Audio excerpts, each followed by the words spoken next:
आनंद मठ। आनंद मठ और ऋषियों की अनमोल धरोहर को संजोएं।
सहना भवतु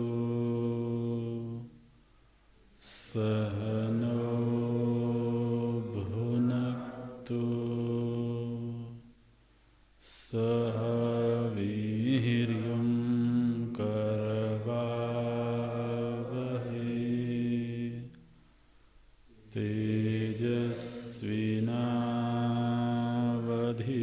तेजस्विनावधीतमस्तु मा विद्विषावहै।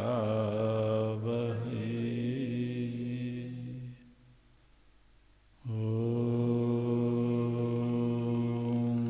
शान्ति शान्ति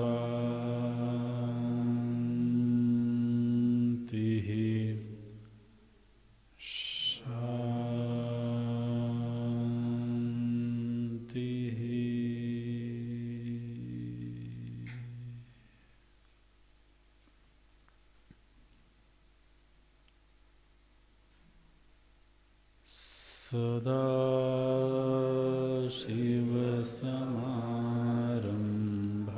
सदाशिवसमारम्भाम् शङ्कराचार्यमध्यमाम्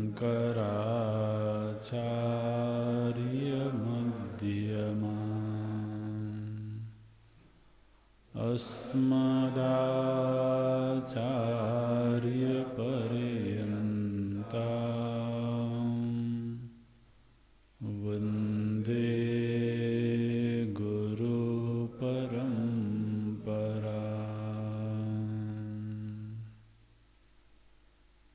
शङ्करं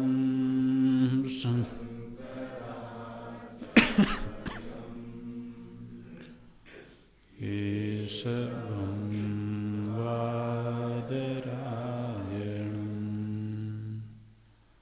सूत्रभाष्यकृतो वन्दे भगवन्तो पुनः पुनः भगवन्तो पुनः पुनः।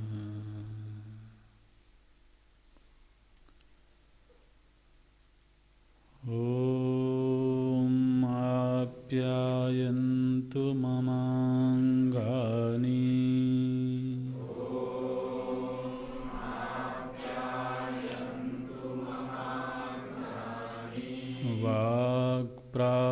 वाक्प्राणश्चक्षुः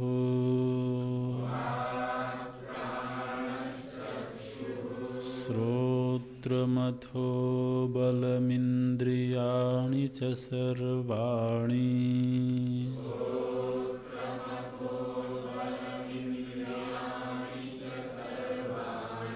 सर्वं ब्रह्मोपनिषदम्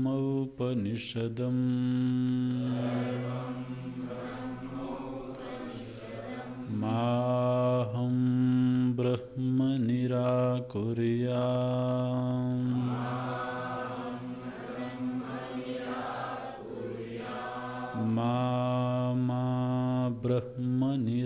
निराकरोत्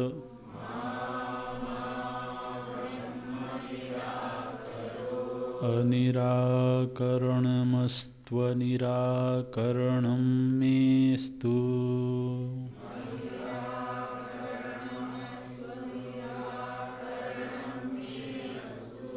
तदात्मनि निरतेय उपनिषत्सु धर्माः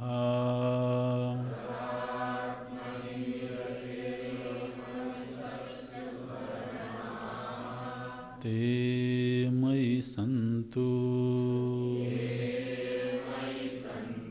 ते मयि सन्तु।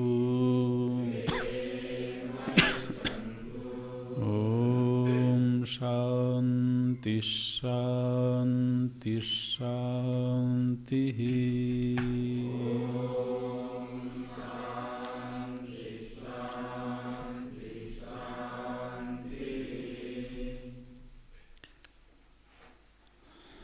केनेषितम् इत्याद्या उपनिषत् परब्रह्म विषया वक्तव्या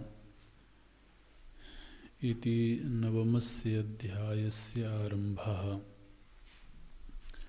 प्राग एतस्मात् कर्माणि अशेषतः परिसमापितानि समस्तकर्माश्रयभूतस्य च प्राणस्य उपासनान्युक्तानि कर्माङ्गसामविषयाणि च अनन्तरं च गायत्रसामविषयं दर्शनं वंशान्तमुक्तं सर्वं कार्यं सर्वमेतत् यथोक्तं कर्म च ज्ञानं च सम्यक् अनुष्ठितं निष्कामस्य मुमुक्षोः सत्त्वशुद्ध्यर्थं भवति। सकामस्य तु ज्ञानरहितस्य केवलानि श्रौतानि स्मार्तानि च कर्माणि दक्षिणमार्गप्रतिपत्तये पुनरावृत्तये च भवन्ति। स्वाभाविक्या तु अशास्त्रीयया प्रवृत्त्या पश्वादि स्थावरान्ताधो गतिः स्यात्। अथैतयोः पथोर्न कतरेण चन तानि मानि क्षुद्राण्यसकृत् आवर्तीनि भूतानि भवन्ति। जायस्व म्रियस्वेत्येतत् तृतीयं स्थानम् इति श्रुतेः। प्रजाहतिस्रो अत्यायमेयुः इति च मन्त्रवर्णात्। विशुद्धसत्त्वस्य तु निष्कामस्यैव बाह्यादनित्यात् साध्यसाधनसम्बन्धादिह कृतात् पूर्वकृतात् वा संस्कारविशेषोद्भवाद् विरक्तस्य प्रत्यगात्मविषया जिज्ञासा प्रवर्तते। तदेतद्वस्तु प्रश्नप्रतिवचनलक्षणया श्रुत्या प्रदर्श्यते केनेषितमित्याद्यया। काठके चोक्तं पराञ्जिखानि व्यतृणत् स्वयंभूस्तस्मात् पराङ् पश्यति नान्तरात्मन् कश्चिद्धीरः प्रत्यगात्मानमैक्षदावृत्तचक्षुरमृतत्वमिच्छन् इत्यादि। परीक्ष्य लोकान् कर्मचितान् ब्राह्मणो निर्वेदमायान्नास्त्यकृतः कृतेन तद्विज्ञानार्थं स गुरुमेवाभिगच्छेत् समित्पाणिः श्रोत्रियं ब्रह्मनिष्ठम् इत्याद्याथर्वणे च। एवं हि विरक्तस्य प्रत्यगात्मविषयं विज्ञानं श्रोतुं मन्तुं विज्ञातुं च सामर्थ्यमुपपद्यते नान्यथा। एतस्माच्च प्रत्यगात्मब्रह्मविज्ञानात् संसारबीजम् अज्ञानं कामकर्मप्रवृत्तिकारणम् अशेषतः निवर्तते। तत्र को मोहः कः शोकः एकत्वमनुपश्यतः इति मन्त्रवर्णात् तरति शोकमात्मवित् इति। भिद्यते हृदयग्रन्थिश्छिद्यन्ते सर्वसंशयाः क्षीयन्ते चास्य कर्माणि तस्मिन् दृष्टे परावरे। इत्यादि श्रुतिभ्यश्च कर्मसहितादपि ज्ञानात् एतत् सिद्ध्यति इति चेत् न वाजसनेयके तस्य अन्य कारणत्व वचनात् जाया में स्यात् इति प्रस्तुत्य पुत्रेण अयं लोको जय्यः नान्येन कर्मणा पितृलोकः विद्यया देवलोकः इति आत्मनः अन्यस्य लोकत्रयस्य कारणत्वम् उक्तं वाजसनेयके। तत्रैव च परिव्राज्यविधाने हेतुः उक्तः किं प्रजया करिष्यामः येषां न अयम् आत्मा अयं लोकः इति। तत्र अयं हेत्वर्थः प्रजा कर्म तत्संयुक्त विद्याभिः मनुष्य पितृ देवलोकत्रय साधनैः अनात्मलोक प्रतिपत्ति कारणैः किं करिष्यामः न च अस्माकं लोकत्रयम् अनित्यं साधन साध्यम् इष्टम् येषाम् अस्माकं स्वाभाविकः अजरः अमृतः अभयः न वर्धते कर्मणा नो कनीयान् नित्यश्च लोकः इष्टः स च नित्यत्वात् अविद्यानिवृत्ति व्यतिरेकेण अन्य साधन निष्पाद्यः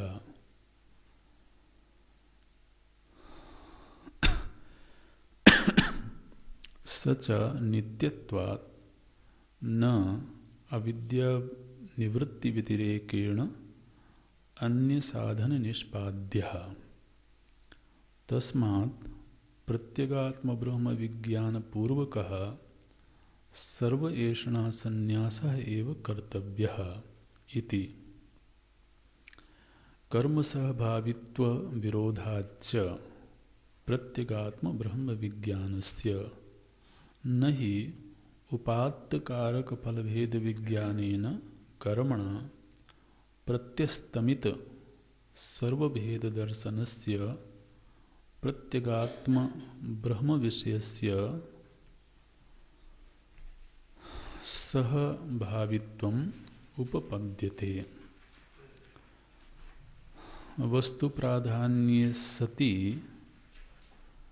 अपुरुषतंत्र वस्तु प्राधान्ये सति अपुरुषतंत्रत्वात् ब्रह्म विज्ञानस्य तस्मात् दृष्टादृष्टेभ्यः बाह्य साधन साधेभ्यः साध्येभ्यः बाह्य साधन साध्येभ्यः विरक्तस्य प्रत्यगात्म विषया ब्रह्म जिज्ञासा इयम् केनेषितम् इत्यादि श्रुत्या प्रदर्श्यते।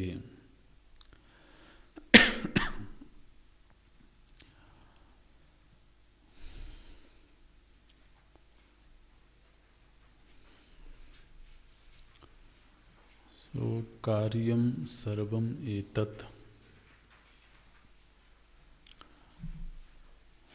वेद का जो पूर्व मीमांसा का प्रसंग है जिसमें कर्म और उपासना का विधान किया गया है। भगवान भाष्यकार कहते हैं एतत् सर्वम कार्यम,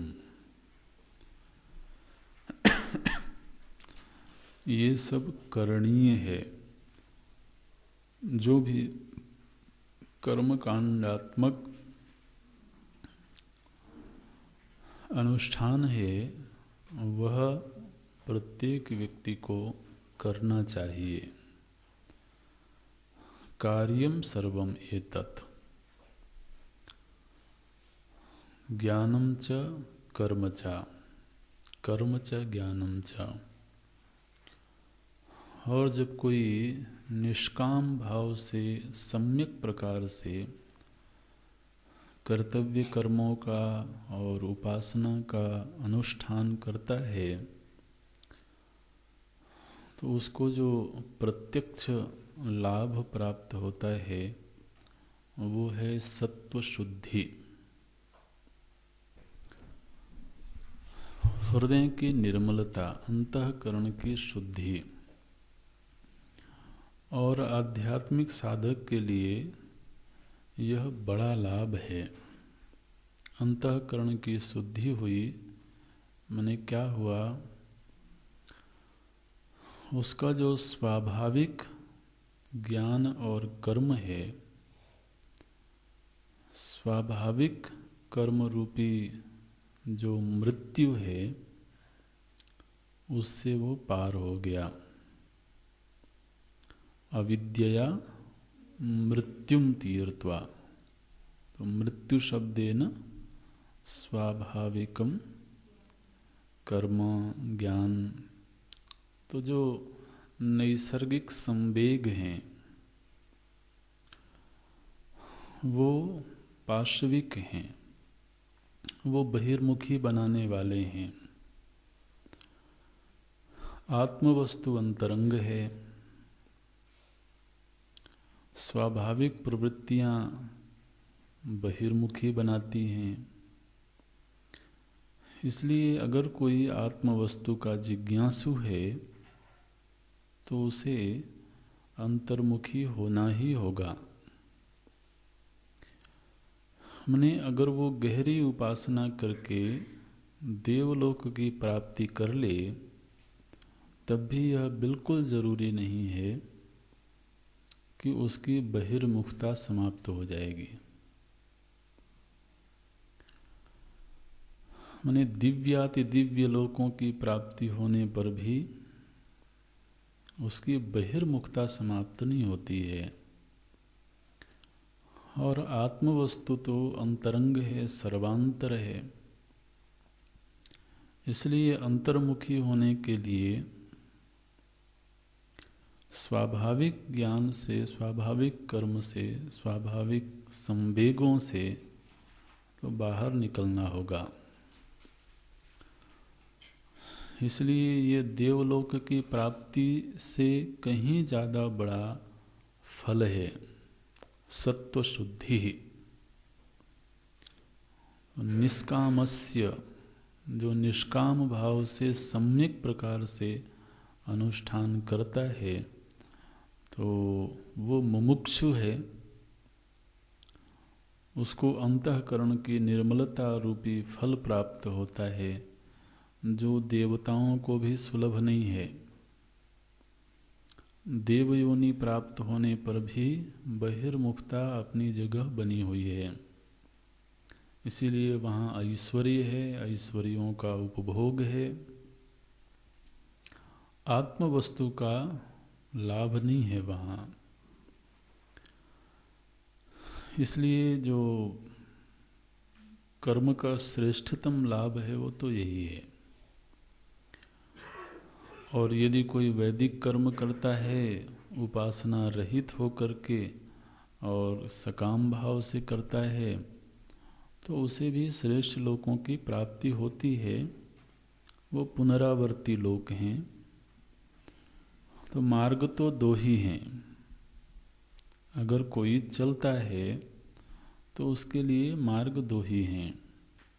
उत्तर मार्ग जो देवलोक की प्राप्ति करवाता है, दक्षिण मार्ग जो स्वर्ग या पितृ आदि लोकों की प्राप्ति करवाता है। और जो अंतःकरण की शुद्धि रूपी फल है, उसको किसी लोकांतर की अपेक्षा नहीं है। लेकिन फिर भी यदि वह निष्काम भाव से भी उपासना और कर्म करता है तो उसे देवलोक की प्राप्ति भी होगी। अंतःकरण की शुद्धि तो तात्कालिक फल है, लेकिन कालांतर में जो परोक्ष फल है वो श्रेष्ठ लोकों की प्राप्ति रूपी फल भी प्राप्त होगा उसे। लेकिन यदि कोई मार्ग पर चलता ही नहीं है, मार्ग पर चलने का अर्थ है वेद सम्मत कर्तव्य का अनुष्ठान और उपासना।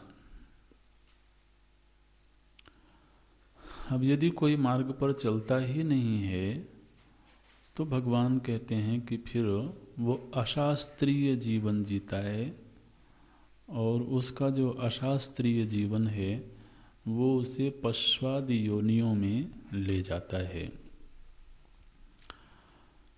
और इसके लिए श्रुतियों का उदाहरण भी देते हैं। प्रजाहतिस्रो अत्यायमीयु इति च मंत्रवर्णात्। अब पुनः जो सत्व शुद्धि रूपी फल को प्राप्त करने वाला साधक है उसकी चर्चा करते हैं। बोलते हैं विशुद्ध सत्वस्य तु निष्कामस्यैव। बड़े ही महत्व की पंक्ति है ये। तो जिसका अंतःकरण शुद्ध हो गया है, और अंतःकरण कैसे शुद्ध हुआ? निष्काम भाव से कर्तव्यानुष्ठान करने से और उपासना करने से। तो निष्कामस्यैव विशुद्ध सत्वस्य, माने इसका और कोई उपाय नहीं है। अब ये जो निष्काम शब्द है इस पर भी प्रश्न होते हैं। तो देखिए, निष्काम शब्द का जो यहाँ अर्थ समझना है कि जब हम कोई कर्तव्यानुष्ठान करते हैं, मानो कि गुरु सेवा रूपी कर्तव्य है। अब जब हम उस कर्तव्य का अनुष्ठान करते हैं तो उस अनुष्ठान को करते समय किसी विशेष फल की कामना है, एक ये स्थिति है कि हमने सुना है कि गुरु सेवा करने से ये लाभ होता है, ये फल मिलता है। दूसरी स्थिति ये है कि चूंकि आज मेरा यही कर्तव्य है। फल का क्या मतलब है? फल तो परोक्ष है, कालांतर की बात है, लेकिन आज मेरा यह कर्तव्य है, इस भाव से जब किया जाता है तो फिर वो निष्काम है। और जब चित्त में कहीं पीछे ये भाव बना हुआ है कि ये फल मिलेगा मुझे कालांतर में, तो फिर वो सकाम हो गया। क्योंकि फिर हमारी जो वृत्ति है वो वर्तमान में रहने की बजाय वो भविष्य में रहेगी, जिस काल में वो फल मिलेगा। तो वर्तमान में अभी हमें रहना है, फल तो भविष्य की बात है। अब चित्तवृत्ति हमारी लग गई भविष्य में, एक दिन वो आएगा, एक दिन वो आएगा। तो इसलिए निष्काम का अर्थ कर्तव्य बोध पूर्वक अनुष्ठान करना। एक ब्रह्मचारी होने के नाते ये मेरा आज कर्तव्य है। यज्ञ करना, हवन करना, संध्या करना, उपासना करना, सेवा करना, ये आज मेरा कर्तव्य है। इसका फल क्या होगा क्या नहीं होगा वो तो बात की बात है। तो कर्तव्यम कार्यम इस भाव से जब किया जाए तो वह निष्काम। और कर्तव्य बोध पूर्वक जब कार्य होता है तो उसमें सम्यक अनुष्ठान अवश्य में होगा, उसमें लापरवाही नहीं होगी।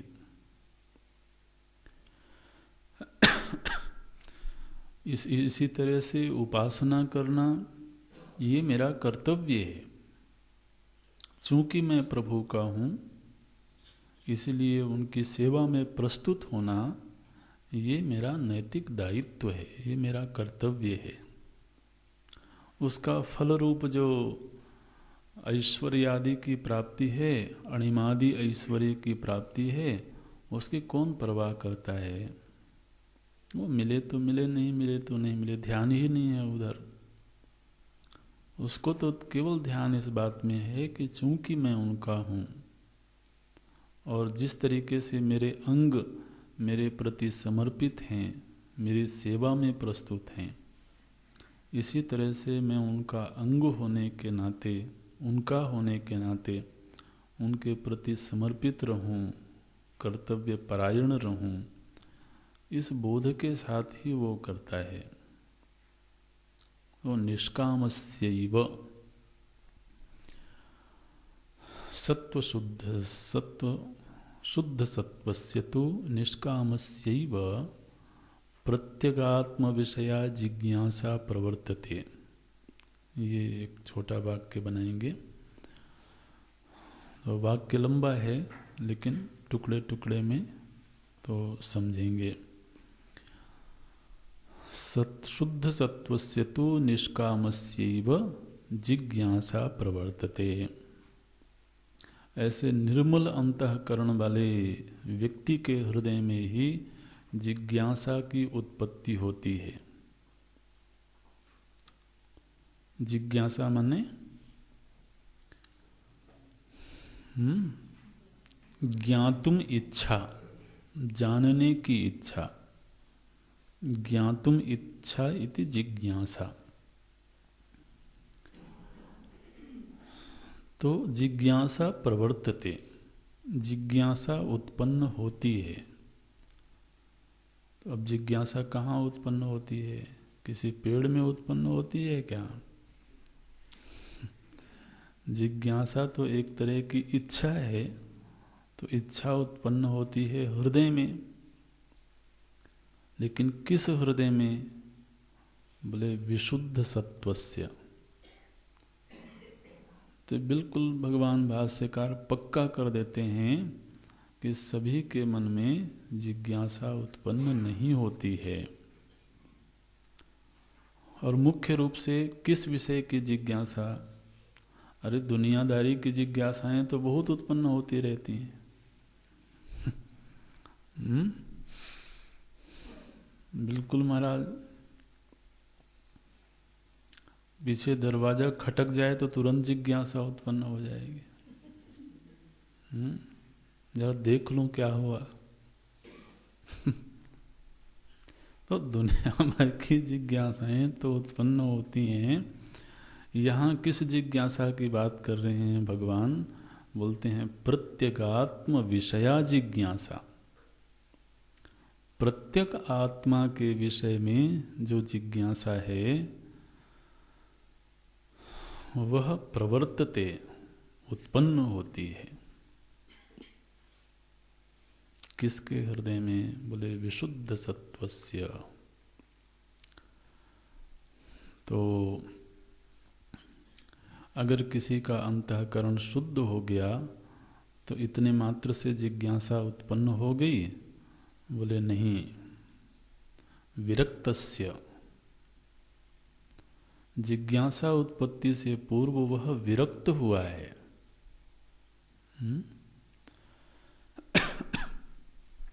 विरक्तस्य जिज्ञासा प्रवर्तते, विरक्तस्य प्रत्यगात्म विषया जिज्ञासा प्रवर्तते।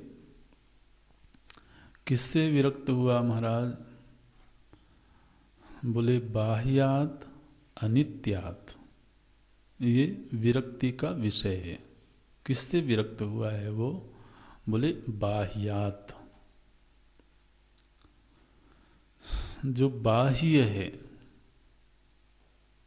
क्योंकि जिज्ञासा किसके विषय में हो रही है? प्रत्यक आत्मा के विषय में। प्रत्यक माने जो अंतरंग है। तो अंतरंग के विषय में तभी जानने की इच्छा होगी जब बहिरंग की इच्छाएं पूरी हो गई हों। हम्म? अगर अभी बाह्य चीज़ों की इच्छाएं बनी हुई हैं, उनमें सुख बुद्धि बनी हुई है, तो वो उन्हीं में दौड़ता रहेगा। प्रत्यगात्मा की इच्छा क्यों होगी? तो प्रत्यगात्मा की इच्छा तो तभी हुई जब उसको बाह्य में कोई विशेष रस नहीं मिला। माने अब नीरस लगने लगा। तो बाह्यात विरक्तस्य, बाह्य से विरक्त हुआ वो। अच्छा, वो बाह्य से विरक्त क्यों हुआ? क्योंकि बाह्य जो भी है सब का सब अनित्य है। उसको चाहिए कोई नित्य चीज। तो कैसे एक कोटि पर कोटि भगवान भाष्यकार लगाते हैं कि बाह्य से विरक्त हुआ, लेकिन बाह्य से क्यों विरक्त हुआ? क्योंकि अनित्यात्, बाह्य सब का सब अनित्य है। अच्छा, अनित्य है तो ठीक है। बोले नहीं, अनित्य है सो तो ठीक है, लेकिन साध्य साधन संबंधात, वह जो बाह्य वस्तु है वो मिलती ही तब है जब कुछ किया जाए। माने महाराज, जितनी भी बाह्य और अनित्य चीजें हैं, इनकी प्राप्ति कर्म से होती है। कर्म साधन है और वस्तुएं साध्य है। तो पहले पाने के लिए कर्म किया जाए, फिर संभालने के लिए कर्म किया जाए। तो जब तक साधन रहेंगे तब तक साध्य की प्राप्ति होती रहेगी। तो ये तो निरंतर ही साधन साध्य के आश्रित हो गए। तो ऐसी तो कोई प्राप्ति नहीं हुई जो कि चलो साधन से प्राप्त हो लेकिन फिर हमेशा के लिए बनी रहे। तो एक तो बाह्य है, दूसरे अनित्य है, और तीसरे साधन साध्य की अपेक्षा है। तो बिना साधन का सहारा लिए महाराज मिली हुई चीजें भी धीरे धीरे करके पलायंती, धीरे धीरे जाने लगती हैं। घर बनाया तो उसमें इतनी मेहनत लगी, अब उसको संभाल के रखो, उसमें भी मेहनत है। ये तो साध्य साधन संबंध से युक्त ही है समस्त बाह्य चीजें। इसलिए बाह्यात् अनित्यात् साध्य साधन संबंधात् विरक्तस्य। अब उसको ऐसी चीज नहीं चाहिए जिसके लिए हमेशा ही प्रयत्न करना पड़े। अब उसको ऐसी चाहिए जो नित्य हो और प्रयत्न निरपेक्ष हो।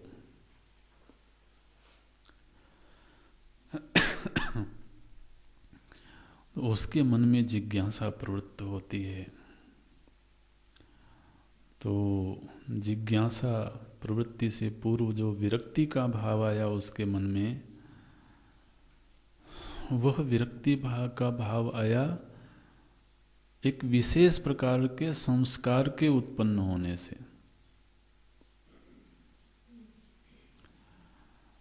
कैसा संस्कार है? बोलते हैं संस्कार विशेष उद्भवात। एक विशेष प्रकार का संस्कार उसके मन में उत्पन्न हुआ। और वह संस्कार कहाँ से आया? बोले या तो इस जीवन में उसने निष्काम भाव से सत्कर्म किया था, उपासना की थी, और या तो पूर्व के जीवन में उसने सत्कर्म उपासना आदि किया होगा। यह कृतात् पूर्व कृतात्वा। तो कहीं कहीं ऐसा देखा जाता है कि महाराज बाल्यावस्था में ही तो प्रत्यगात्मा की जिज्ञासा हो गई। अब इस जीवन में तो उसने कोई बहुत सत्कर्म उपासना आदि किया नहीं, तो फिर उसके लिए क्या कहा जाएगा? पूर्व कृतात्।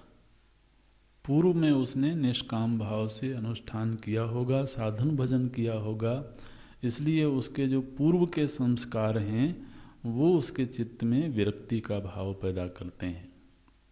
तो यह कृतात् पूर्व कृतात्वा, या तो इस जीवन में उपासना आदि हुए हैं और या तो पूर्व के जीवन में हुए हैं, तब उसके चित्त में विशेष प्रकार के संस्कार उत्पन्न होते हैं, आध्यात्मिक संस्कार उत्पन्न होते हैं।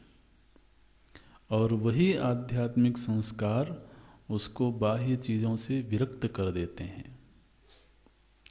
देखिए, बोलते हैं संस्कार विशेष उद्भवात् विरक्तस्य, वो विरक्त हो गया। उन्हें कम से कम उसके मन में ये प्रश्न खड़ा होने लगा कि ये जो सामान्य जीवन शैली है, सारी दुनिया जीती चली जा रही है, इसमें विशेष लाभ क्या है।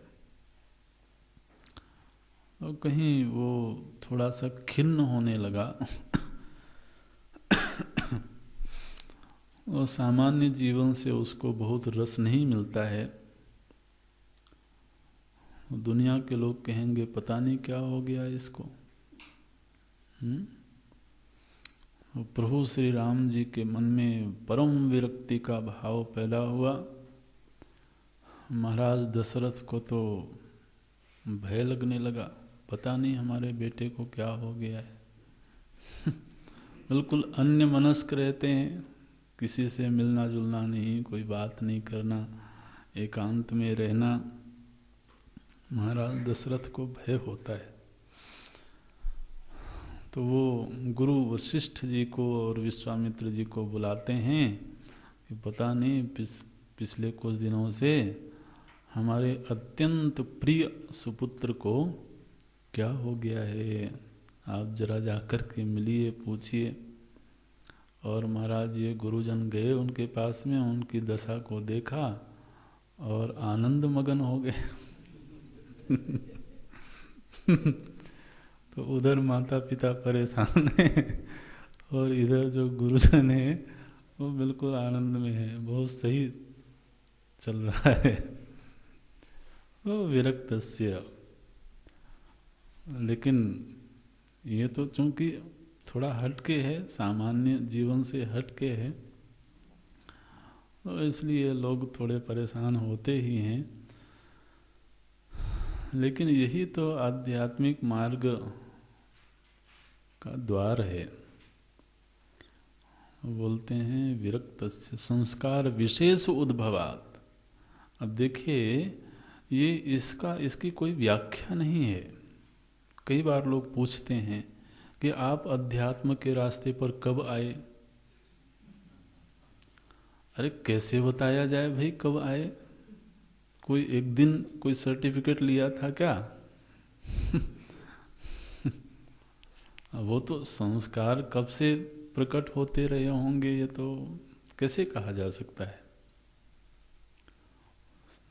तो संस्कार विशेष उद्भवात्, अपना अपना देख लें सभी, बात तो ऐसी ही है।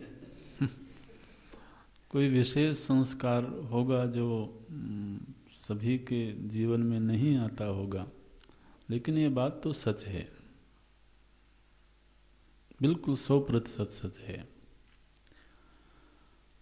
संस्कार विशेष उद्भवात् विरक्तस्य, तब फिर उसके चित्त में प्रत्यगात्म विषया जिज्ञासा प्रवर्तते।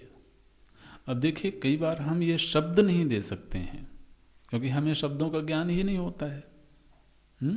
कि मुझे आत्मा की जिज्ञासा है कि प्रत्येक आत्मा की जिज्ञासा है, ये शब्दों से परिचित ही नहीं हो। तो जब शास्त्रों के शरण में आए तब परिचित हुए।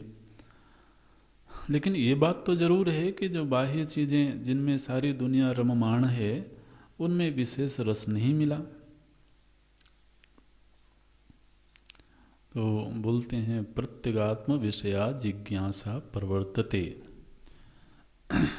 तद एतत् वस्तु प्रश्न प्रतिवचन लक्षणया श्रुत्या प्रदर्श्यते केनेशितम इत्याद्यया। इसी प्रत्यगात्म वस्तु के विषय में बताने के लिए तद एतत् वस्तु, यही जो प्रत्यगात्म वस्तु है, उस वस्तु की चर्चा करने के लिए इस श्रुति में प्रश्न प्रतिवचन लक्षणया, तो प्रश्न और प्रतिवचन। प्रतिवचन माने उत्तर। तो प्रश्न और उत्तर के रूप में श्रुत्या प्रदर्श्यते, इस श्रुति में प्रदर्शित किया गया, माने प्रश्नोत्तर के रूप में इस प्रत्यगात्म विषय की प्रस्तुति की गई है। किस रूप में? केन ईशितम इत्याद्या। केन ईशितम, ये तो जिज्ञासा है। इस ग्रंथ का जब आरंभ होता है तो जो प्रथम मंत्र है वो प्रश्न रूप में है, जिज्ञासा के रूप में है। केनेशितम पतति प्रेषितम मनः, ये प्रश्न पूछता है शिष्य। तो जब मंत्र आएगा तो हम चर्चा करेंगे। तो इस तरह से इस ग्रंथ का आरंभ प्रश्न प्रतिवचन के रूप में होता है, और इस प्रश्न प्रतिवचन का जो विषय है वो है प्रत्यगात्मा। और यही जो विरक्त और जिज्ञासु की स्थिति है, कैसे कोई व्यक्ति जिज्ञासु हुआ, कैसे कोई प्रत्यगात्मा के लिए प्रवृत्त हुआ, यही का यही वर्णन दूसरी श्रुतियों में भी देखने को मिलता है। तो दूसरे श्रुतियों का उदाहरण देते हैं भगवान। काठके च उक्तम, काठके माने कठोपनिषद में, कठोपनिषद में भी यह बात देखी गई है, कही गई है। क्या कहा गया है? तो एक मंत्र वहाँ से उद्धृत करते हैं कठोपनिषद से।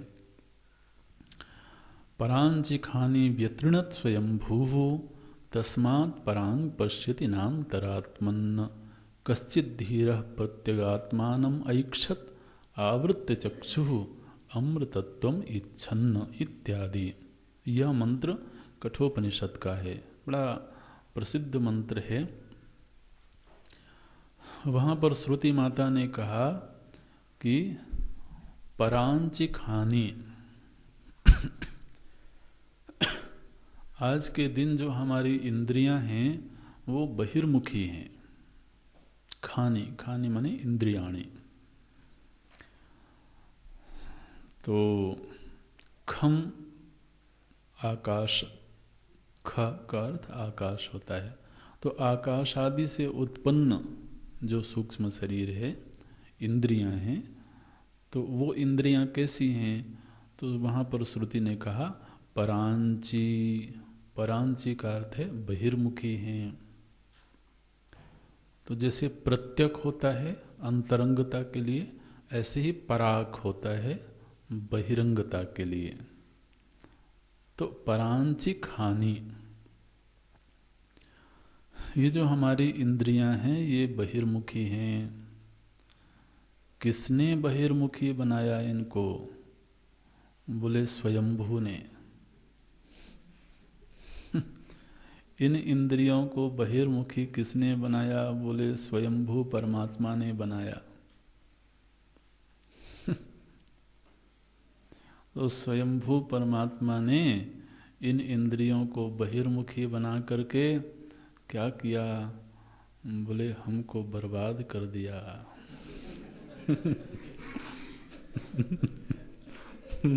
व्यतृणत, जो व्यतृणत शब्द है, व्यतृणत माने बिखेर दिया। श्रुति का अपना बड़ा सुंदर ढंग होता है कहने का। बोलती हैं बताओ, अच्छा खासा अपने अंतरात्मा में बैठता चुपचाप, अंतर्मुखी होकर के अपने स्वरूप में बैठता। अब जब से ये इंद्रियां बहिर्मुखी हो गईं, तब से महाराज ये बिखर गया। तो कभी रूप में दौड़ता है, कभी शब्द में दौड़ता है, कभी रस में दौड़ता है। ऐसा नहीं लगता है कि हमने अपने आप को बिखेर दिया है। बिल्कुल बिखेर दिया महाराज, एक जगह स्थिर रहते नहीं है। और श्रुति ने कहा व्यतृणत, बिखर गया। और स्वयंभू, व्यतृणत स्वयंभू, मानो कि स्वयंभू ने ही बिखेर दिया। स्वयंभू कहने का अर्थ है कि नैसर्गिक रूप से, अब यहाँ पर आप प्रभु जी को दोष मत देना फिर तो हमारी क्या गलती है भाई, उन्होंने ही किया धरा है सारा और स्वयंभू कहने का अर्थ ये है कि जब से इनका जन्म हुआ है उन्हें नैसर्गिक रूप से, प्राकृतिक रूप से ही ये बहिर्मुखी हैं और इसलिए बिखरी हुई हैं। तस्मात् परांग पश्यति, इसीलिए यह जो जीव है ये बाहर ही देखता रहता है। तस्मात् परांग पश्यति न अंतरात्मन, तो चूंकि इंद्रियां नैसर्गिक रूप से बहिर्मुखी हैं इसलिए जब से ये जागता है तब से बाहर बाहर ये देखता रहता है, भीतर की ओर देखता ही नहीं। तो किसी ने कहा कि हे माते,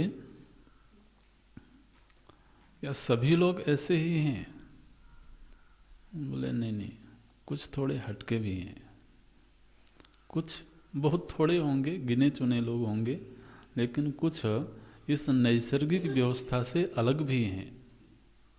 कश्चित धीरः, कुछ लोग हैं जो धीर हैं, धीरवान हैं।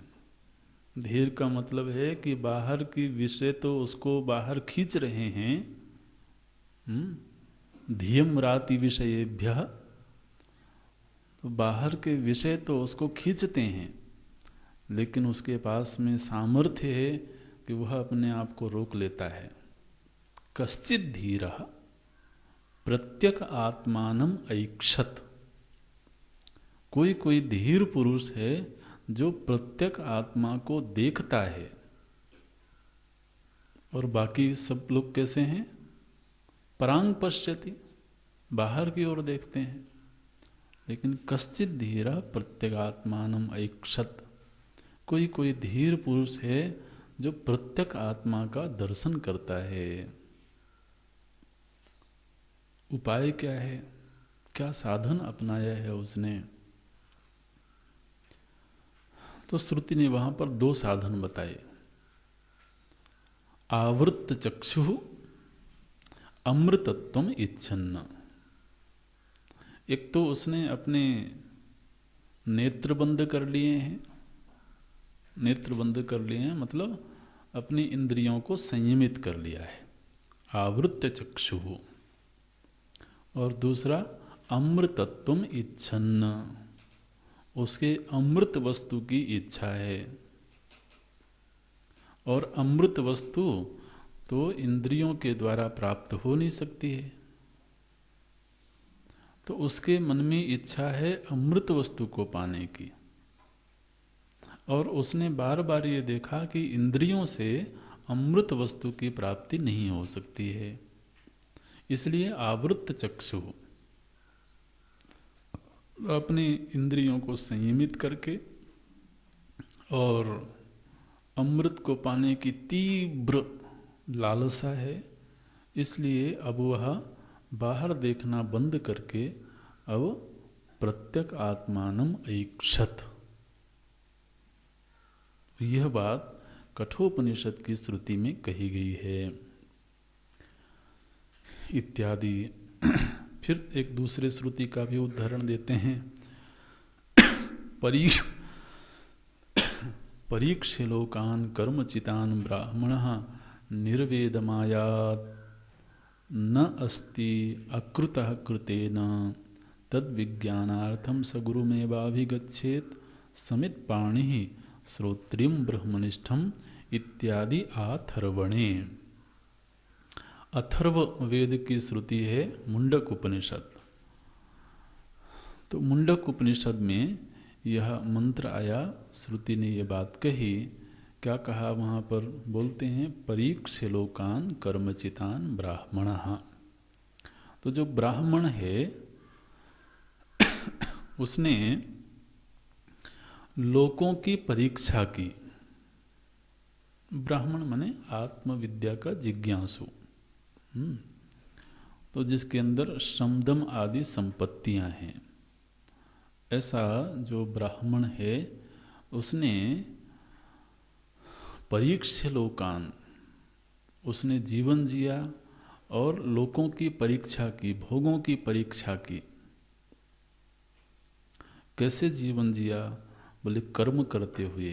कर्मचितान, कर्मचितान लोकान, कर्म से उपार्जित जो लोक हैं, कर्म से प्राप्त हुए जो लोक हैं, माने जो भोग आदि हैं, उनको उसने भोगा और उनकी परीक्षा की। और परीक्षा करने के बाद किस निर्णय पर पहुंचा? बोलते हैं निर्वेदम आयात। तो जब उसने खूब कर्म किए, खूब सत्कर्म किए, खूब जीवन में उपलब्धियां प्राप्त की, तो अपने जीवन की उपलब्धियों से और दूसरों की उपलब्धियों से उसने ये सीखा। क्या सीखा? बोले ये सीखा कि जो अकृत वस्तु है, अर्थात आत्म वस्तु है, वह कर्म से प्राप्त नहीं हो सकती है। नास्ति अकृतः, अकृत माने आत्मा। आत्मा ही एक वस्तु है जो कृत नहीं है, जो बनाई नहीं गई है। आत्मा के अलावा सब कुछ बनाया गया है। भूत आदि भी बने हैं, भूतों से उत्पन्न सृष्टि भी बनी है। तो अकृत अगर कहा जाएगा तो केवल और केवल आत्म वस्तु को ही कहा जाएगा। इसलिए ऐसी जो अकृत वस्तु है आत्मा, न अस्ति कृतेन, माने उसे कर्म के द्वारा प्राप्त नहीं किया जा सकता है। और सारी दुनिया की प्राप्ति कैसे होती है? कृतेन।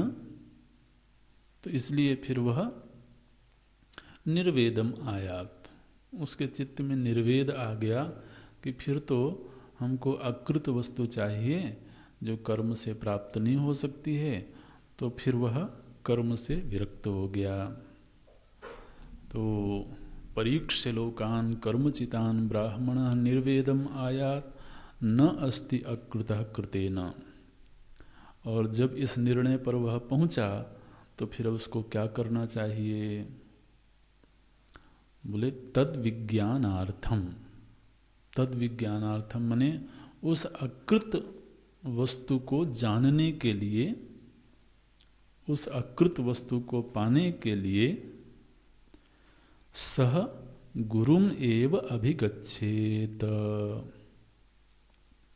उसे फिर सद्गुरु के पास ही जाना चाहिए।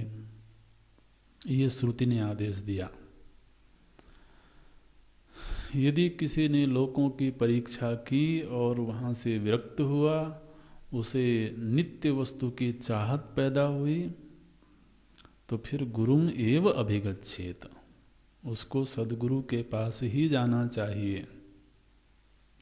इस मंत्र वहाँ पर जब वो श्रुति पढ़ेंगे तब देखेंगे, इस मंत्र के भाष्य में भगवान भाष्यकार बोलते हैं कि सर्वशास्त्रज्ञोपि न स्वातंत्रेण ब्रह्मान्वेषणम कुर्यात्।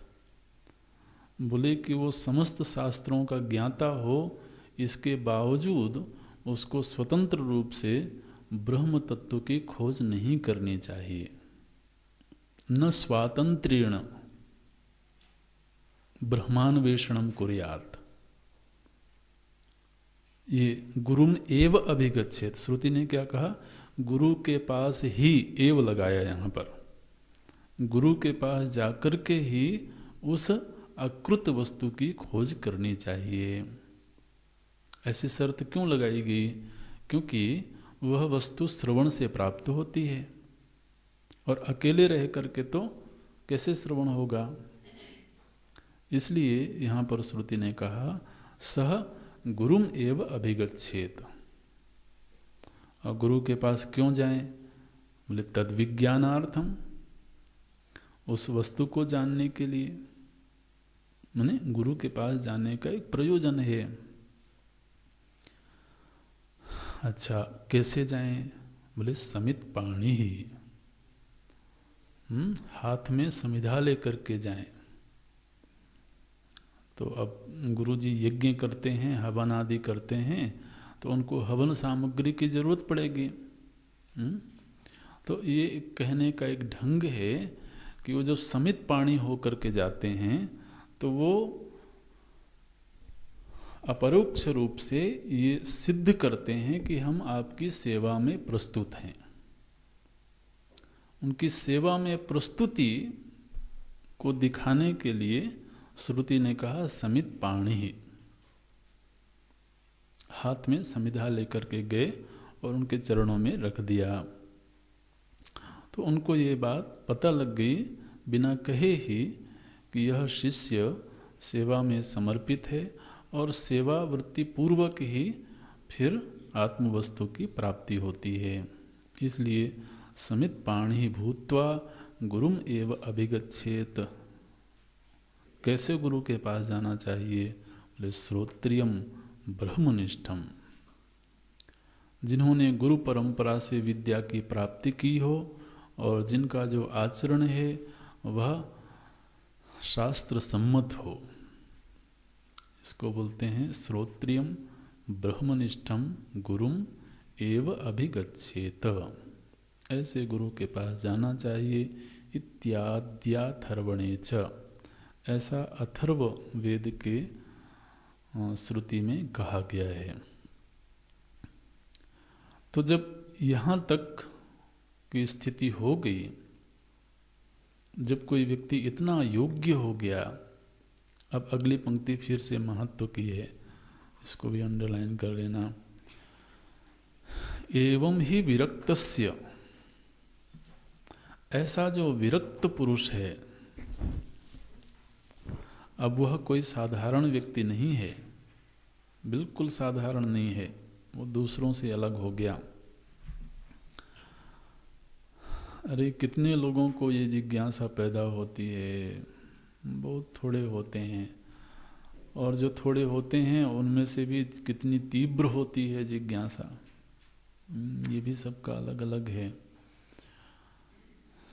तो बोलते हैं एवं ही विरक्तस्य, इसी प्रकार से जो विरक्त पुरुष है उसी के अंदर प्रत्येक आत्म विषयम विज्ञानम, प्रत्येक आत्मा के विषय में जो विज्ञान है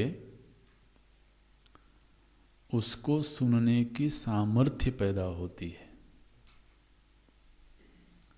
प्रत्येक आत्म विषयम विज्ञानम, प्रत्येक आत्मा के विषय में जो विज्ञान है, जो ज्ञान है, उस ज्ञान को सुनने की सामर्थ्य किसमें आती है?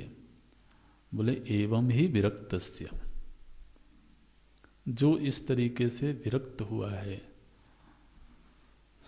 उसी में ये सामर्थ्य आई। क्या करने की सामर्थ्य? बोले श्रोतुम, श्रवण करने की, फिर मंतुम, मनन करने की, और फिर विज्ञातुम, विज्ञातुम माने ध्यानाभ्यास करने की, निधिध्यासन करने की।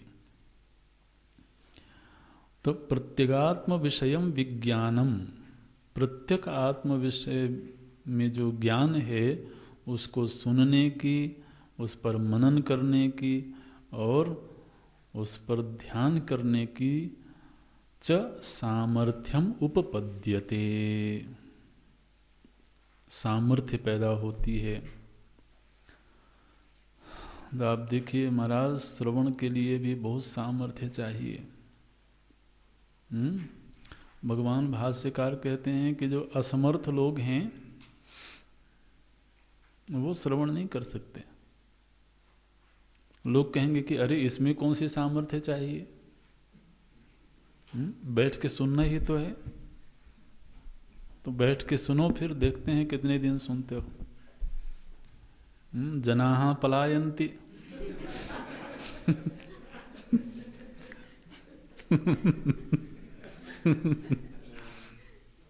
आखिर दिक्कत कहाँ है? सामर्थ्य का अभाव है। और जब तक सामर्थ्य है तब तक सुनते हैं, और सामर्थ्य चूक गई तो फिर क्या करें? सारी व्यवस्थाओं के बावजूद, सारी अनुकूल व्यवस्थाओं के बावजूद आंतरिक सामर्थ्य तो चाहिए ना। इसलिए ये असमर्थ लोगों का ये काम नहीं है। बिल्कुल भगवान भाष्यकार की वाणी है, सामर्थ्यम उपपद्यते, सामर्थ्य पैदा होती है, बल पैदा होता है। इसको आध्यात्मिक सामर्थ्य, स्पिरिचुअल स्टेमिना बोलते हैं। सामर्थ्यम उत्पद्यते विरक्तस्य एव। महाराज जो जिसका चित्त कहीं कहीं उलझा हुआ है, फंसा हुआ है, वो बेचारा है, कहाँ उसमें सामर्थ्य होगी। वैराग्य जो है ना, ये सामर्थ्य का उपपादक है, आध्यात्मिक सामर्थ्य का। ये पक्की बात है। जो कहीं भी फंसा हुआ है, कहीं भी अनुरक्त है, वो कमजोर है और वो कमजोर होता चला जाएगा। इसलिए बोलते हैं विरक्तस्य एव सामर्थ्यम उपपद्यते। जो विरक्त है वही बलवान है, उसको कोई झुका नहीं सकता, कोई उसको मार्ग से विचलित नहीं कर सकता है। और प्रत्यगात्मा तो बहुत ही गंभीर, बहुत ही सूक्ष्म विषय है। इसलिए प्रत्यगात्म विषयम विज्ञानम श्रोतुम मंतुम विज्ञातुम च सामर्थ्यम उपपद्यते। और आगे भगवान भाष्यकार ने कह दिया न अन्यथा, बिल्कुल इन्वर्टेड कामा में रख दिया, और इसका कोई दूसरा मार्ग नहीं है, न अन्यथा। एतस्माच्च, इसी प्रकार से, जैसी अभी पद्धति बताई गई है, एतस्माच्च प्रत्यगात्म ब्रह्म विज्ञानात्, जब निष्काम भाव से सत्कर्म और उपासना हुई, चित्त में शुद्धि आई, फिर वह बाह्य विषयों से विरक्त हुआ, फिर सद्गुरु के पास में गया, और फिर श्रवण मनन निधिध्यासन की सामर्थ्य पूर्वक उसने वो साधना की, श्रवण किया, मनन आदि किया। तो क्या हुआ, फिर प्रत्यगात्म ब्रह्म विज्ञानात्, उसको प्रत्यक आत्मा, और बीच में भगवान ब्रह्म शब्द भी जोड़ देते हैं कि जो प्रत्यक आत्मा है ये क्या है, बोले यही ब्रह्म है। तो प्रत्यगात्म ब्रह्म विज्ञानात्, प्रत्यक आत्मा जो कि ब्रह्म है, इसका ज्ञान हो जाने पर क्या हुआ, बोले संसार बीजम अज्ञानम निवर्तते। संसार का जो बीज है, क्या बीज है महाराज, बोले अज्ञान ही बीज है। तो अज्ञान रूपी जो संसार बीज है वो निवर्तते, उसकी निवृत्ति हो गई, निकल गया वो। अब ये बीज बड़ा विलक्षण है भाई। प्रायः जो दुनिया में बीज होते हैं वो कैसे होते हैं, आप जरा विचार करें। तो जब हमने बीज का वपन किया, बीज को बोया और उससे वृक्ष बना, तो जब वृक्ष बना तो बीज तो नष्ट हो गया। और यहाँ ये अज्ञान बीज कैसा है, इससे संसार रूपी वृक्ष उत्पन्न भी हो गया और ये बीज वैसे का वैसा सुरक्षित है। तरीका तो यही है कि बीज से जब वृक्ष पैदा हुआ तो बीज को तो विलीन हो जाना चाहिए, लेकिन यहाँ ऐसा तो होता नहीं है। तो चूंकि बीज बना रहता है इसलिए वो रोज ही नए नए वृक्ष पैदा करता रहता है। ऐसा है संसार बीज, संसार बीजम अज्ञानम। तो जो बीज है, जब यह बीज अंकुरित हुआ तो क्या उत्पन्न हुआ, बोले अज्ञान से सबसे पहले उत्पन्न हुआ काम, ये उसका अंकुरण है। अज्ञानम, फिर काम, फिर जब ये पेड़ और थोड़ा बड़ा हुआ तो क्या रूप बना, बोले कर्म, और फिर प्रवृत्ति कारणम, उस कर्म से ही फिर प्रवृत्ति हुई और महाराज ये अश्वत्थ वृक्ष जो है ये बढ़ता चला गया। अश्वत्थम एनम, ये भगवान ने कहा है ना, आपको याद होगा। तो ये अश्वत्थ वृक्ष है, ये जगत जो है ना यही अश्वत्थ वृक्ष है। ऊर्ध्व मूलम, इसका मूल ऊपर है, ये वृक्ष उल्टा लटका हुआ है। ऊर्ध्व मूलम, इसका मूल ऊपर की ओर है। अधः शाखम, और शाखाएं नीचे की ओर फैली हुई है। ये भगवान आप रोज ही पाठ करते हैं। भोजन से पूर्व उल्टे हुए वृक्ष की याद करते हैं। पता नहीं ध्यान तो जाता नहीं होगा। लेकिन भगवान ने बड़ी विचित्र बात की। ऊर्ध्व मूलम अधः शाखम अश्वत्थम प्राहो, इसका नाम क्या कहा जाता है? बोले इसको अश्वत्थ कहा जाता है। अश्वत्थ माने होता है जो कल नहीं रहेगा, उसको बोलते हैं अश्वत्थ। और अब भगवान है ना तो अब थोड़ा सा टेढ़ी मेढ़ी बात करते ही हैं वो। तो पहले तो बोले अश्वत्थ और फिर अगले ही शब्द में बोल दी अव्ययम। अश्वत्थम अव्ययम, बिल्कुल विरोधाभासी बात करते हैं, उनको कोई संकोच नहीं होता है। समझने वाले समझे। तो यह जो संसार वृक्ष है इसका बीज क्या है? बोले अज्ञानम। फिर काम, काम माने इच्छाएं, कामनाएं, और फिर कर्म, कर्म से प्रवृत्ति चलती है और संसार चलता है। प्रत्यगात्म ब्रह्म विज्ञानात् एतत् सर्वम निवर्तते। अज्ञान जो मूल है उसकी निवृत्ति हुई तो उससे काम भी गया, कर्म भी गया और संसरण की समाप्ति हो गई। ये पूरी व्यवस्था है। देखिए कहाँ से शुरू हुआ था? तो निष्काम कर्म से, और जाकर के इस यात्रा का समापन कहाँ हुआ? बोले संसरण से मुक्ति। ये व्यवस्था है। इसी बात को कहने के लिए मैंने जो फल प्राप्त हुआ संसार से मुक्ति रूप फल है, इसी को कहने के लिए तो श्रुति में आया है तत्र को मोहः कः शोकः एकत्वम अनुपश्यतः। जिसने श्रवण के बाद यह देख लिया कि एक तत्व ही सर्वत्र व्याप्त है, ऐसे आत्मदर्शी पुरुष के लिए फिर कहाँ शोक है, कहाँ मोह है। इति मंत्र वर्णात्, ऐसे तो मंत्र संहिता में ये मंत्र आया है। और दूसरा फल बताया गया तरति शोकम आत्मवित् इति। जो आत्मज्ञानी है वह शोक से मुक्त हो जाता है।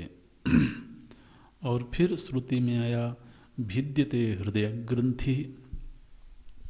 ऐसे आत्मज्ञानी महापुरुष के जो हृदय ग्रंथि है, जो अज्ञान रूपी हृदय ग्रंथि है, वो नष्ट हो जाती है। छिद्यन्ते सर्व संशयाः, और उसके चित्त के जितने भी संशय हैं वो सब छिन्न भिन्न हो जाते हैं। क्षीयन्ते चास्य कर्माणि, और इसके समस्त कर्म तो नष्ट हो जाते हैं, बाधित हो जाते हैं। किसके? ले तस्मिन् दृष्टे परावरे, जिसने उस पर और अवर, पर मने निर्गुण ब्रह्म और अवर मने सगुण ब्रह्म, तो जिसको सोपाधिक निरुपाधिक दोनों ही तत्वों का बोध हो गया है तो उसको ये लाभ होता है। कर्मों का क्षय, अज्ञान रूपी ग्रंथि की निवृत्ति और संशयों की निवृत्ति इत्यादि श्रुतिभ्यश्च, ऐसा श्रुति में कहा गया है। तो यहाँ पर एक तरह से भगवान भाष्यकार तो एक तो पूर्व के अध्यायों से इस नवम अध्याय की संगति लगाते हैं, और इस नवम अध्याय का विषय क्या है प्रत्यगात्मा ही इस नवम अध्याय का विषय है, उस विषय की ओर संकेत करते हैं। और इस विषय का अधिकारी कौन है तो उसका भी निरूपण कर देते हैं। अब एक छोटा सा पूर्व पक्ष है यहाँ पर, तो स्वयं ही उठाया है उन्होंने। बोले कर्म सहितात अपि ज्ञानात एतत् सिद्ध्यति इति चेत। तो अगर कोई कहे कि कर्म के सहित ज्ञान से भी इस फल की प्राप्ति हो सकती है, भगवान भाष्यकार कहते हैं ना। और इस पर अगली कक्षा में चर्चा करते हैं। ओम पूर्णमदः पूर्णमिदं पूर्णात् पूर्णमुदच्यते पूर्णस्य पूर्णमादाय पूर्णमेवावशिष्यते। ओम शांति शांति शांति।